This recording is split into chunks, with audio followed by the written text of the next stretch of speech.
ಭೀಮಾ ತೀರದ ನಟೋರಿಯಸ್ ಭಾಗಪ್ಪ ಹರಿಜನ ಕೊಲೆ ಪ್ರಕರಣ ನಾಲ್ವರ ಬಂಧನ.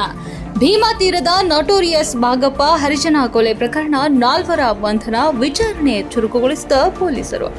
ಭೀಮಾ ನದಿ ತೀರದಲ್ಲಿ ನಡೆದ ನಟೋರಿಯಸ್ ಭಾಗಪ್ಪ ಹರಿಜನ ಅವರ ಹತ್ಯೆ ಪ್ರಕರಣಕ್ಕೆ ಸಂಬಂಧಿಸಿದಂತೆ ಪೊಲೀಸರು ನಾಲ್ವರನ್ನ ಬಂಧಿಸಿದ್ದು, ಈ ಕುರಿತಾಗಿ ವಿಚಾರಣೆಯನ್ನ ಗಂಭೀರವಾಗಿ ಮುಂದುವರೆಸಿದ್ದಾರೆ.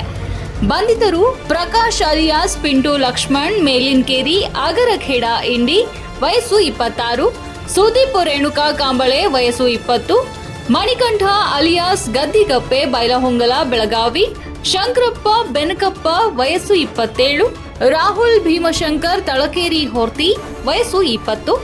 ಈ ಪ್ರಕರಣಕ್ಕೆ ಸಂಬಂಧಿಸಿದಂತೆ ಪೊಲೀಸರು ಸತತ ಕಾರ್ಯಾಚರಣೆ ನಡೆಸಿ ಆರೋಪಿಗಳನ್ನ ಬಂಧಿಸಿದ್ದಾರೆ.